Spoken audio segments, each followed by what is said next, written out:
Missing Persons by Weird Shit Blog. People disappear every day for lots of reasons.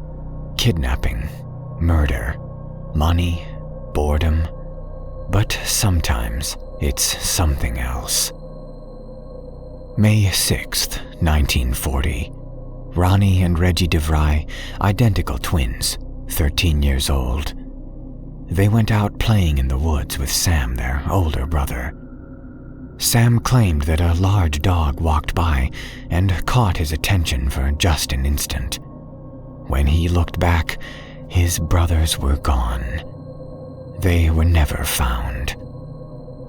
I started researching missing persons 8 months ago, after my fiancée disappeared. We were in the car, driving back from Christmas at my parents' house. I was asleep when we hit a guardrail. By the time I regained my senses, he wasn't in the car. There were no tracks in the snow. No one has ever seen him since. At first, the police suspected I was in on it, that he was hiding in some undisclosed location, and I would meet him after things had cooled down. Maybe that I had killed him and staged the accident. They never found anything and had to let me go. I asked my therapist how many missing people are never found. She didn't know, so I looked it up.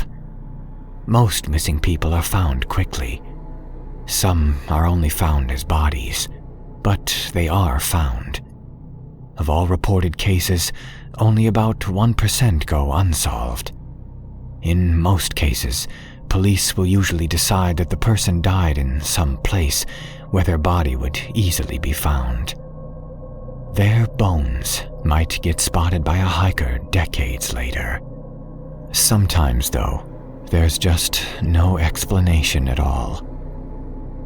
I became obsessed, reading over every case I could find online. July 11th, 1995. Sissy Lancashire, 37 years old. She disappeared from an apartment. All of the doors and windows were locked from the inside. The heat was on, but it was the middle of the summer. Every faucet in the house was running, but nothing else was out of place. I didn't notice the pattern for a few months. Before that point, my interest was less academic. Okay, screw it. It was entertainment. It wasn't comforting or therapeutic. It was more like picking a scab and watching it bleed, over and over and over again.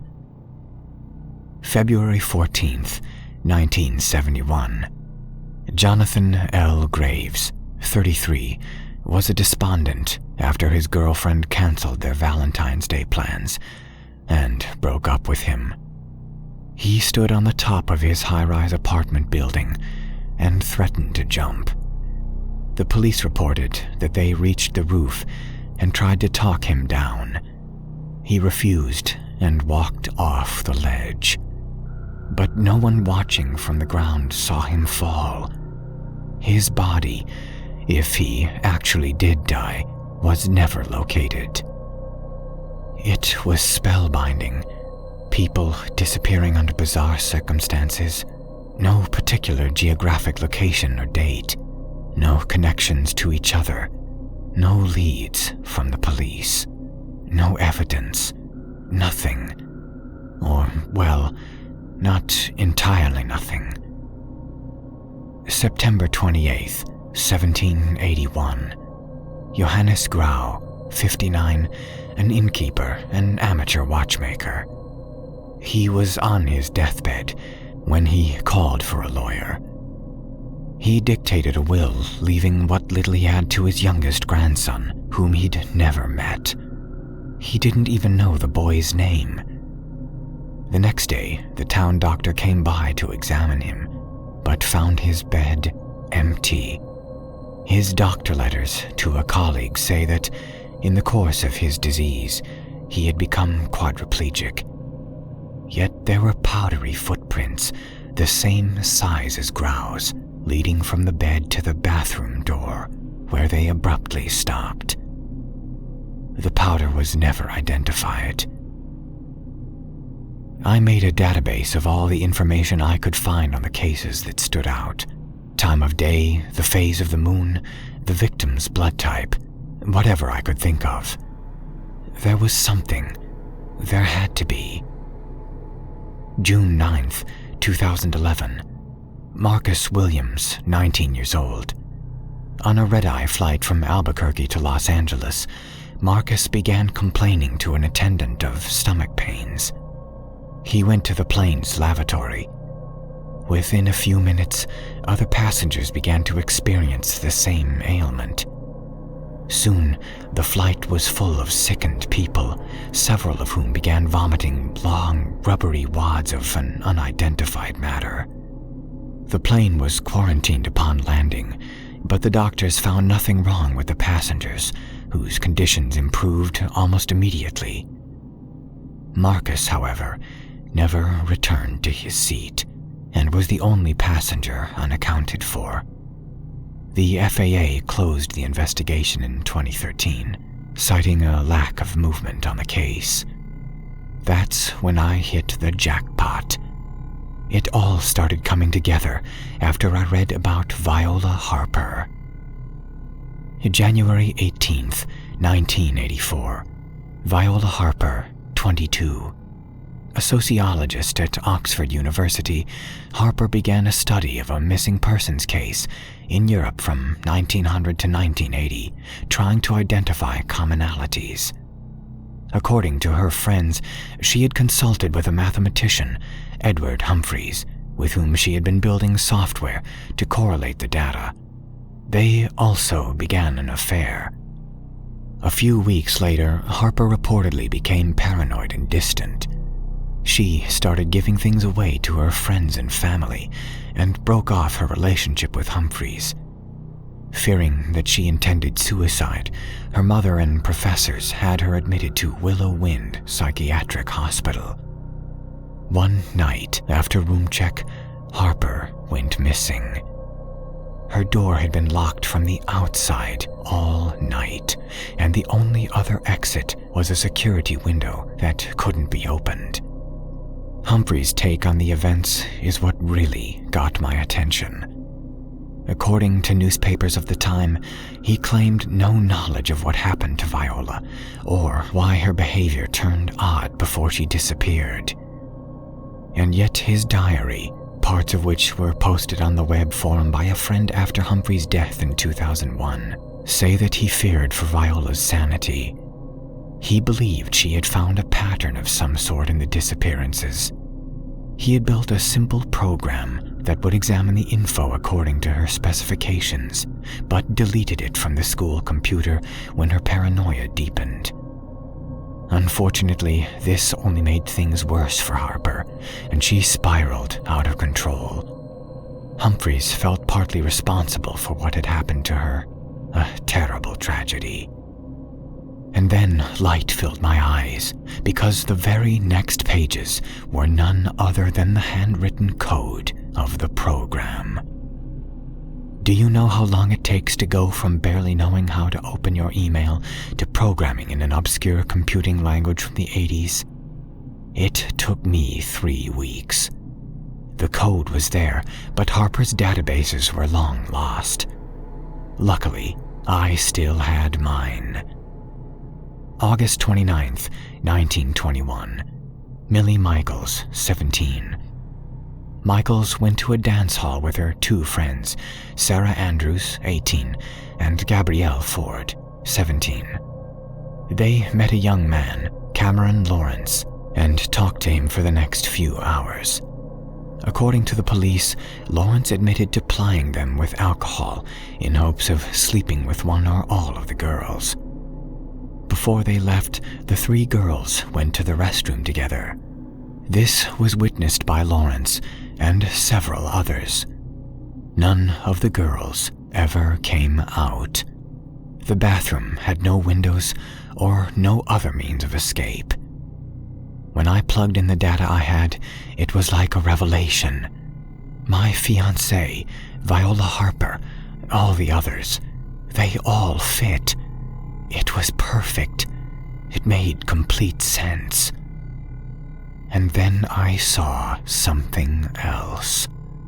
It could predict the next disappearance as well. My name, a date 2 months away. May 19th, 1961. Masha Raskova. During the space race, an Italian listening station, Tor Bert, recorded audio of a confused Russian cosmonaut calling for help as her craft broke up upon re-entry. This event has been widely denied, and the Russian government, past and present, says that none of their cosmonauts ever died in space. This may very well be true, as recently unsealed KGB documents are purported to detail that upon finding the most intact pod, the pilot, there identified as Masha Raskova, was nowhere to be found among the wreckage. I have a few days left. If I disappear, I have this manuscript, my data, and Humphrey's program. They will prove that I'm not crazy. The preceding document was found in the vehicle of Nora Stevens, 26, of Concord, New Hampshire. She was last seen at a gas station in Holbrook, Arizona, some 2,500 miles from home, wearing jeans, a white t-shirt, and a pink hooded jacket. The attendant says she came in to pay for her gas, but then she forgot her money in the car, a 2007 model silver Nissan Sentra. Her car was found abandoned in a parking lot an hour later. Despite Stevens pumping 14 gallons of gas into the car, as seen on the store's security video, the vehicle's tank was empty. Stevens is seen acting strangely on the video, peeking around shelves and checking to see if she's being followed. She picks up a 9-volt battery and a jug of distilled water, but leaves them on the counter when she walks out of the store. She does not reappear on the outside of the camera after exiting. No evidence has been found of the data or program she mentions above. The disappearances referenced are a matter of public record, but not all of the details of the cases could be confirmed at the time of this publication. Stevens and her fiancé, Jim Lilly, are still missing. If you have any information on their whereabouts, please contact the Federal Bureau of Investigation.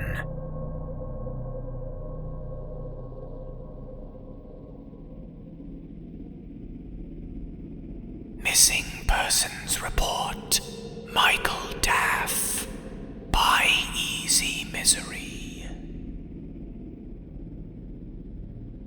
Missing Persons Report created January 4th, 2015, for Michael Daff, white male, aged 35.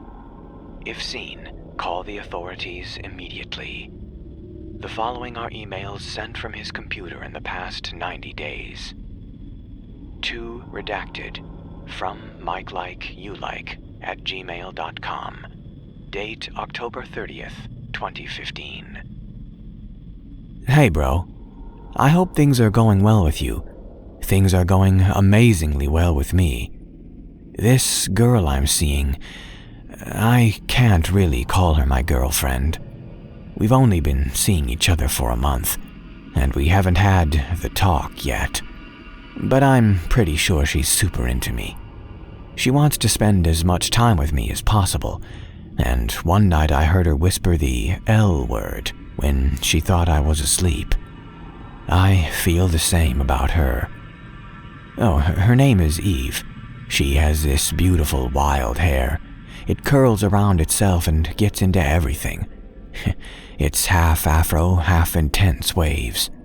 It's the first thing I noticed about her.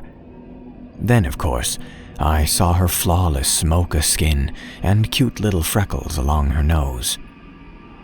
She's beautiful.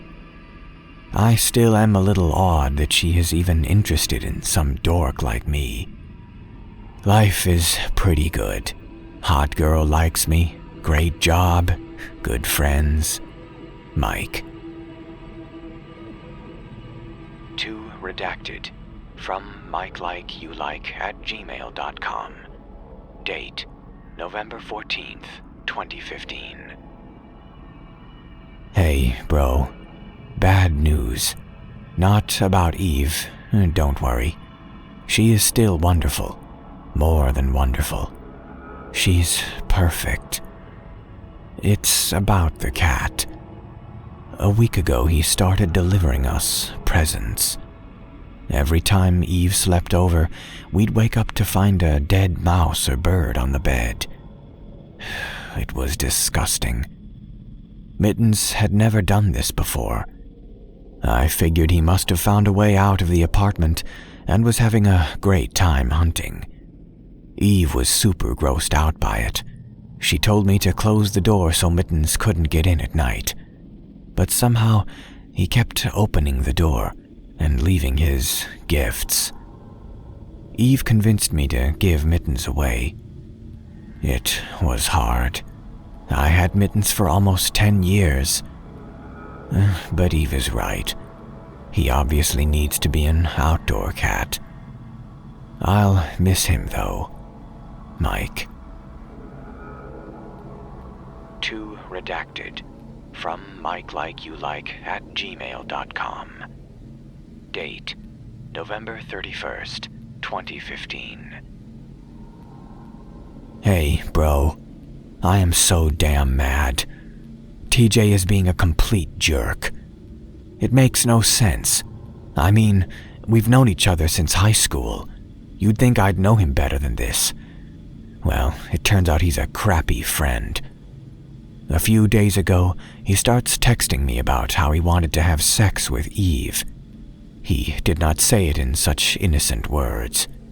He wouldn't stop, even after I told him he was being a jerk.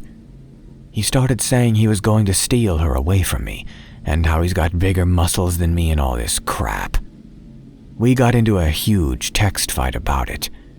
And then this guy has the nerve to call me and act like nothing is wrong. Needless to say, I stopped hanging out with him. I haven't seen or talked to him since. I didn't tell Eve about it. She would have just felt bad. I guess he's just jealous of my awesome government job and cute girlfriend. Anyway, screw him. Who needs friends when I have a brother, right? Oh, and a super hot girlfriend.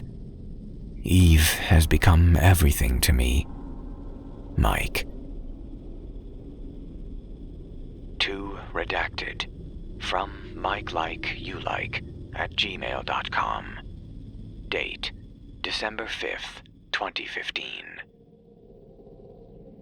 I don't know what to do. I messed up my job.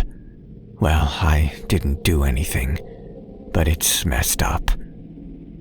I know you're going to give me a hard time about this, but just listen. I have no idea now, but someone hacked into my work email and started sending out mass messages with hardcore porn in it. My boss was obviously extremely mad, but I didn't do it. She gave me the speech about how we do top secret work and how this is a breach of protocol and blah blah.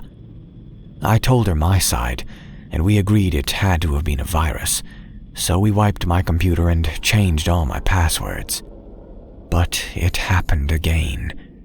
This time, with my signature, and it was sent out to not only the people in my office, but to all our other clients too.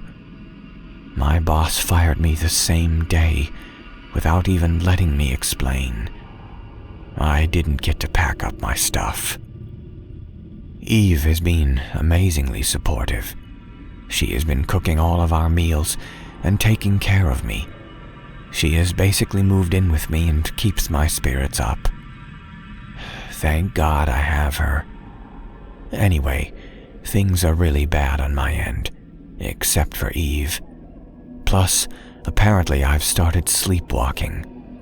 I keep waking up on the couch with weird bruises. Eve doesn't remember anything unusual during the night. Email me back when you get the chance. My phone isn't working, so don't bother calling. Mike. To redacted.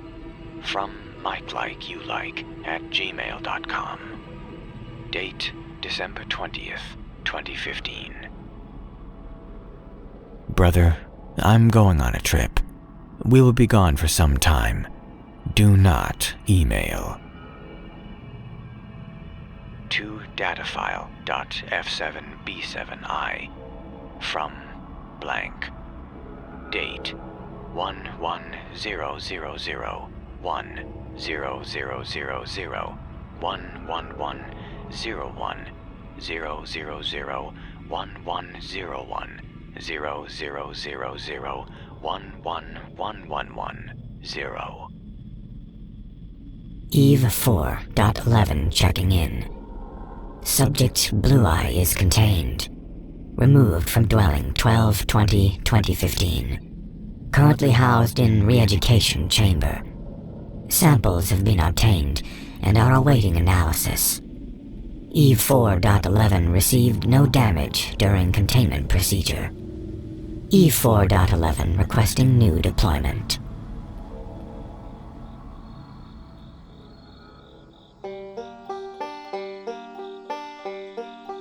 The Oddities of Kentucky's Woodlands by Kai Blue Eyes. Well, if you've ever read any of my stories, or even my name, you'll realize that I'm living in Kentucky. No hillbilly jokes, please. It's bad enough that I have to see them daily. I don't need to read them as well. But I'd venture to guess you would like to hear about some of the strange things that happen round here. For instance, people tend to go missing in the national forests here around the same time every year. And after about a week, nobody mentions them again. If you do happen to remember them vanishing, don't mention it, because people will either look at you as if you've grown a second face, or just act as though you're nuts. I was a ranger for the forestry department for 4 years, and every year from April to May, without fail, 8 to 10 people would vanish from the campgrounds, hiking trails, or other little tourist traps. It's always the same. The family will have just seen the missing person mere seconds before turning to find them gone without a trace. For the most part, it's usually no more than 1 or 2 people from a family that vanish at a time. Although we did have one entire family, 9 people, disappear from our campground overnight. Their tents were found to be zipped and latched from the inside the next morning, like they just blinked out of existence. We looked for them a week straight, every day from sunup till midnight. I don't mean 2 or 3 of us went looking either. I mean teams of 20 or 30 in a small area. We combed the woods and the surrounding areas. Bloodhounds couldn't catch a smell, helicopters couldn't catch a heat sign, nothing. They were freaking gone. On the morning of day 8, I was riding to a campsite with my boss. We pulled into the parking area and found the family. All 9 of them, laid out like they had just taken a nap on the dew-soaked grass. The kids were still alive. The adults weren't so lucky. Or perhaps the adults were the lucky ones. The kids still haven't spoken a single word.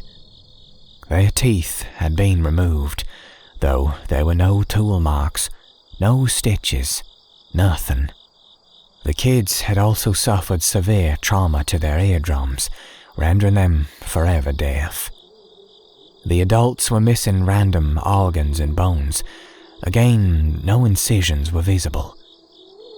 Hell. Next subject. The fact is that there is something that lives in the woods in Wolfe County. Some locals say it's a bear, but it's not. It does not walk on all fours sometimes, but normally walks bipedal. It is known to kill and eat calves, pigs, sheep, chickens, and even dogs. I've never seen it personally, but something killed 2 of my bull calves, ate their throats. Nothing else, just the throats. I bought another calf and a game camera with night vision to try and catch whatever it was, but it hasn't shown up again. The locals that refuse to believe it is a bear call it hillbilly beast. Suitin' name, I guess. The same county has a legend of a lady in white that's supposedly looking for her husband, or lover, or some such shite. I don't know what the crazy undead bitch is after, but I have seen her, and she will screw your crap up. If I hadn't been able to get my quad started, she would have killed me. I had been out planting my special Japanese tomatoes at night to limit the chances I'd be seen. I had just finished planting them when the warm night air took a heavy chill, and the frogs and crickets and birds hushed. I noticed a sudden shift in mood and looked around. When I turned, I found myself face to face, for lack of a better phrase, with something I will never be able to forget. It was a face, but not of any living person. Her skin was pale and bluish, with hair a deep, dead black color, all matted and knotted together. Her eyes were white with death's hue, and the smell that poured out of her was the stench of hot death. Her jaw fell open with a disgusting splotch, and she screamed this ear-splitting, bone-rattling noise that couldn't be reproduced by any human. I turned to run, but as she reached one of her bony hands out, she grabbed my shoulder. For a brief second, I looked at her hand and noticed the skin was falling off from the bones, and her nails were already gone. I don't know how or how much time it took, but I made it to my quad and managed to get it started. I couldn't make myself look back as I accelerated away from the undead woman that had been chasing me. Then there's the screwed up little rock crevice that has just sprung to existence. Like one day it was part of my soybean field. The next day it was just a rock-lined valley about 6 feet wide, 15 feet long, and too deep to see the bottom. There's always a cold breeze coming up from the dark, dank depths of that rock formation. I've nicknamed the field Gash for its shape and what it strongly resembles. The bean around the rocks have all died. There's the matter of the thick yellow vines growing out of the pit. The yellow vines have pink leaves and purple thorns, about 2 inches long, and dripping with a clear, thick syrup. I've never tried to touch the vines, but I do know they're poisonous. I've had to shove 3 deer carcasses into the field Gash. They were all found dead, with a mouthful of yellow vine and pink leaves. I've called the college and even sent pictures, but I guess this hell plant isn't worth their time. I've got some more detailed encounters, and will try to post more later, but right now there's a soft green light coming from the field. It looks kind of like those northern lights. But that's just crazy, right?